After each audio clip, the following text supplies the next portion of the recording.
नमस्कार। भारत आत्मनिर्भर तभी बनेगा जब देश के युवा रोजगार मांगने वाले नहीं बल्कि रोजगार देने वाले बनेंगे। इसी दिशा में उत्तर प्रदेश, जो कि भारत की तीसरी सबसे बड़ी अर्थव्यवस्था है, एक ऐसा राज्य है जहां 25 करोड़ की आबादी का 56% युवा वर्ग है। यह राज्य अब अपने युवाओं की पूरी क्षमता का उपयोग करते हुए विकास और आत्मनिर्भरता की दिशा में कदम बढ़ा रहा है। देश में पहली बार माननीय मुख्यमंत्री योगी आदित्यनाथ जी के दूरदर्शी नेतृत्व में राज्य के युवाओं को सशक्त बनाने के लिए मुख्यमंत्री युवा उद्यमी विकास अभियान सीएम युवा योजना शुरू किया गया है। इसे आमतौर पर सीएम युवा योजना के नाम से जाना जा रहा है। इस अद्वितीय अभियान का उद्देश्य युवाओं को अपने खुद के व्यवसाय शुरू करने में मदद करना है और इस तरह हर साल 1 लाख नवीन सूक्ष्म इकाइयां स्थापित करना और अगले 10 वर्षों में 10 लाख नए आत्मरोजगार के अवसर पैदा करना है। मैन्युफैक्चरिंग हो या सर्विस सेक्टर, 5 लाख तक की परियोजना लागत पर 100% ब्याज मुक्त एवं बिना किसी कोलेटरल के 4 वर्षों हेतु ऋण प्रदान किया जाएगा। यह पहल स्वावलंबी युवा समृद्ध प्रदेश के नारे के साथ युवाओं को वित्तीय सहायता, कौशल विकास और व्यवसाय समर्थन प्रदान करती है। यह अभियान 2 प्रमुख चरणों में कार्यरत होगा, जो युवाओं को उनके व्यवसाय की शुरुआत से लेकर क्रियान्वयन तक पूरा सहयोग देती है। आइए अब इन चरणों को विस्तार से समझते हैं। तो चलिए इस योजना के प्रथम चरण के तहत उपलब्ध वित्तीय सहायता को समझते हैं। प्रथम चरण में यह योजना परियोजना लागत के लिए 5 लाख तक की वित्तीय सहायता प्रदान करती है, जो 4 वर्षों तक के लिए लागू रहेगी। यह सहायता उद्योग और सेवा दोनों ही क्षेत्रों में उपलब्ध रहेगी। अब आती है लाभार्थी के योगदान की बात। योजना का उद्देश्य आपको आपके सपनों का उद्यम निर्माण करने और विस्तार करने में सशक्त बनाना है। इसलिए आपकी श्रेणी के आधार पर आवश्यक मार्जिन मनी कुछ इस प्रकार होगी। सामान्य श्रेणी के आवेदनकर्ताओं के लिए परियोजना की लागत का 15%, ओबीसी के लिए परियोजना लागत का 12.5%, SC, ST, विकलांग आवेदक और राज्य के आर्थिक दृष्टि से पिछड़े हुए क्षेत्र जैसे बुंदेलखंड, पूर्वांचल और केंद्रीय सरकार द्वारा मान्यता प्राप्त किए गए आकांक्षी जिले जैसे चित्रकूट, चंदौली, सोनभद्र, फतेहपुर, बलरामपुर, सिद्धार्थनगर, श्रावस्ती और बहराइच के लाभार्थियों के लिए परियोजना लागत का 10%, वास्तविक परियोजना लागत का 10% या 5 लाख का 10%, जो भी कम होगा, मार्जिन मनी सब्सिडी के रूप में प्रदान किया जाएगा। ये एक बैक एंडेड सब्सिडी है। इसका मतलब ये है कि सब्सिडी का भुगतान तब किया जाएगा जब लाभार्थी अपनी परियोजना के प्रारंभिक योगदान कर चुका होगा। मान लीजिए यदि परियोजना की लागत 6 लाख रुपए है, तो सरकार मार्जिन मनी सब्सिडी के रूप में 5 लाख का 10% या वास्तविक परियोजना लागत जो कि 6 लाख रुपए है उसका 10%, इन दोनों में से जो भी कम हो उसका भुगतान सब्सिडी के रूप में करेगी। यानी इस केस में 50,000 रुपए की सब्सिडी आपको मिलेगी। हालांकि यह सब्सिडी आपको तभी प्रदान की जाएगी जब उद्यमी अपना योगदान कर चुके होंगे, ऋण स्वीकृत हो चुका होगा और इकाई भी स्थापित हो चुकी होगी। अगर आपकी परियोजना की लागत 5 लाख से अधिक है तो क्या करना है? 5 लाख से अधिक लेकिन 10 लाख तक की लागत वाली परियोजनाओं के लिए लाभार्थी को अपने आप ही आर्थिक व्यवस्था करनी होगी। इस हिस्से पर कोई भी सब्सिडी प्राप्त नहीं होगी। मान लीजिए आपकी परियोजना की लागत 8 लाख रुपए है, तो इस योजना के तहत आपको 5 लाख तक की सहायता प्राप्त होगी, लेकिन 5 लाख से अधिक यानी 3 लाख रुपए की व्यवस्था लाभार्थी को खुद से करनी होगी। यह ऋण एक संयुक्त ऋण है। इसका मतलब इसमें दोनों तरह के लोन शामिल होंगे, टर्म लोन दीर्घकालीन निवेश के लिए और वर्किंग कैपिटल लोन आपके दैनिक व्यापार की जरूरतों के लिए। कुल परियोजना लागत का कम से कम 10% टर्म लोन के रूप में दिया जाएगा। लेकिन ध्यान रहे, भूमि और भवन की खरीद को अभियान के तहत परियोजना लागत में शामिल नहीं किया जाएगा।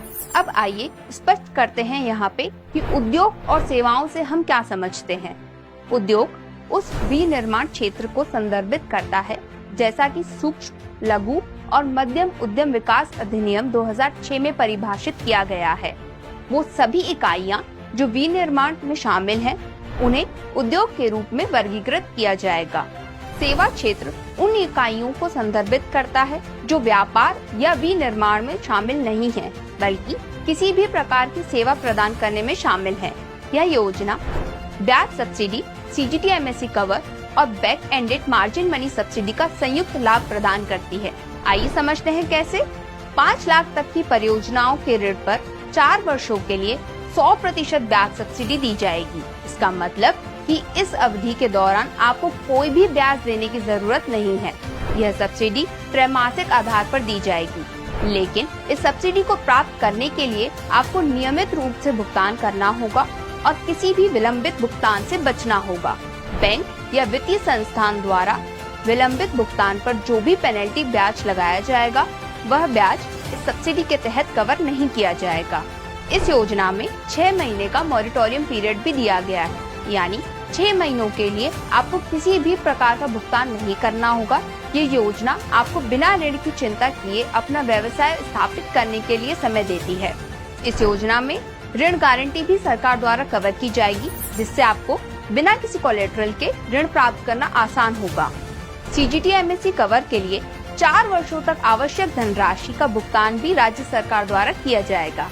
डिजिटल लेन देन को बढ़ावा देने के लिए प्रति लेन देन 1 रुपए तक का अतिरिक्त प्रोत्साहन प्रदान किया जाएगा, जो प्रति इकाई लाभार्थी के लिए 1 वर्ष में अधिकतम 2000 रुपए तक होगा।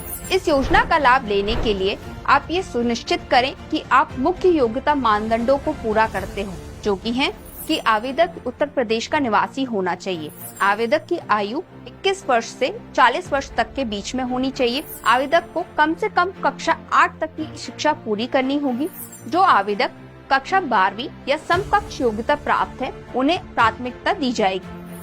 आवेदक को सरकार द्वारा प्रायोजित कौशल विकास कार्यक्रम के तहत प्रशिक्षण प्राप्त होना आवश्यक है, जैसे विश्वकर्मा श्रम सम्मान योजना, एक जिला एक उत्पाद ODOP प्रशिक्षण और टूल किट योजना, SC ST OBC प्रशिक्षण अभियान या उत्तर प्रदेश कौशल विकास मिशन।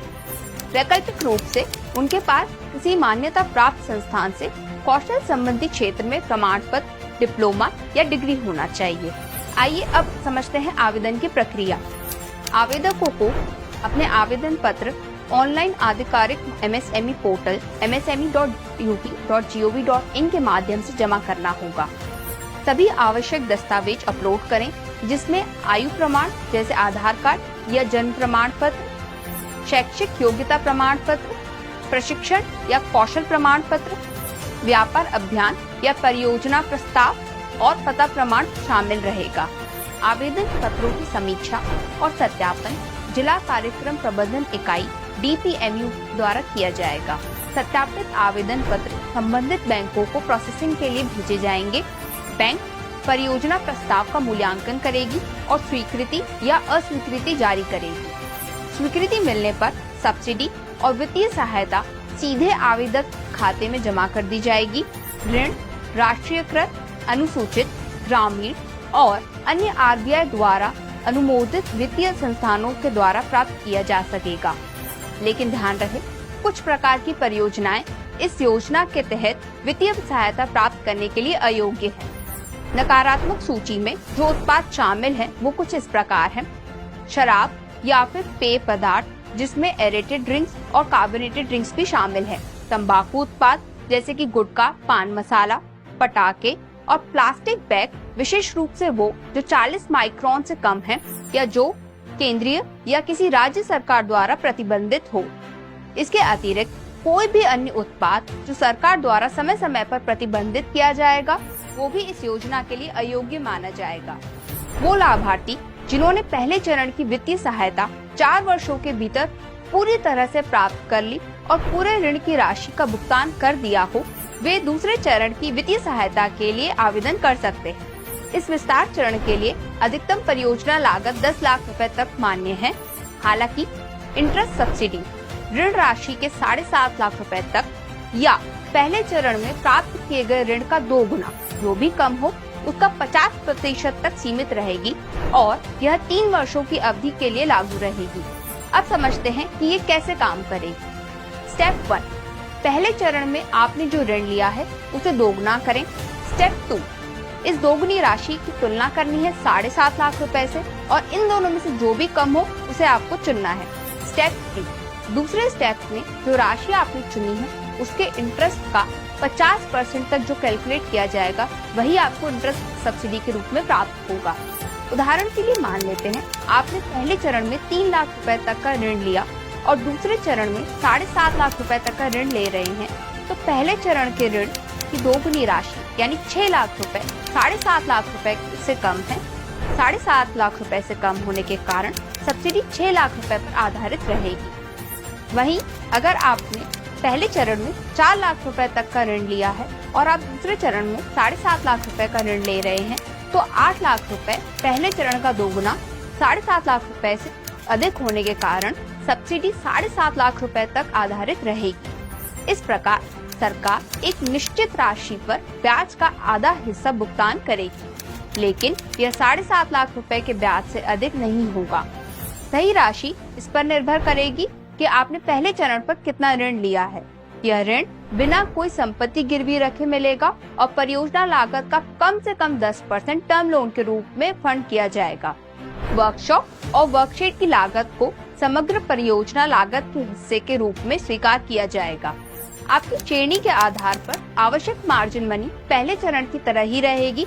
सामान्य श्रेणी के आवेदकों के लिए परियोजना लागत का 15%, ओबीसी के लिए परियोजना लागत का 12.5%, SC, ST, विकलांग आवेदक, राज्य के आर्थिक दृष्टि से पिछड़े हुए क्षेत्र जैसे बुंदेलखंड, पूर्वांचल और केंद्रीय सरकार द्वारा मान्यता प्राप्त आकांक्षी जिले जैसे चित्रकूट, चंदौली, सोनभद्र, फतेहपुर, बलरामपुर, सिद्धार्थनगर, श्रावस्ती, बहराइच के लाभार्थियों के लिए परियोजना लागत का 10% तक रहेगा। परियोजनाएं जिनकी लागत 10 लाख रुपए से अधिक है लेकिन 20 लाख रुपए तक है, उन्हें भी दूसरे चरण के तहत कंसिडर किया जा सकता है। हालांकि ब्याज सब्सिडी अधिकतम 7.5 लाख रुपए की परियोजना लागत पर 3 वर्षों के लिए ब्याज का 50% तक सीमित रहेगी। बाकी की धनराशि के लिए लाभार्थी को स्वतंत्र रूप से व्यवस्था करनी होगी। दूसरे चरण में भी 3 वर्षों के लिए CGTMSE कवर उपलब्ध रहेगा। मुख्यमंत्री युवा उद्यमी विकास अभियान केवल एक योजना नहीं है, बल्कि आपके सपनों को हकीकत में बदलने का एक सुनहरा अवसर है। यह मिशन आपको वो सभी समर्थन, कौशल और वित्तीय सहायता प्रदान करता है जिसकी आवश्यकता एक सफल उद्यमी बनने के लिए होती है। यहाँ किसी संपत्ति की गारंटी की आवश्यकता नहीं है, बल्कि आपकी मेहनत, उत्साह और जोश की जरूरत है। राज्य सरकार के मजबूत समर्थन के साथ आप न केवल अपना भविष्य संवार सकते हैं, बल्कि उत्तर प्रदेश को नए व्यवसायों का केंद्र बना सकते हैं। इस बदलाव की यात्रा में शामिल हों, जहां युवा सिर्फ भागीदार नहीं है, बल्कि उत्तर प्रदेश के भविष्य को नया आकार देने के लिए प्रेरक व्यक्तित्व भी बन रहे हैं।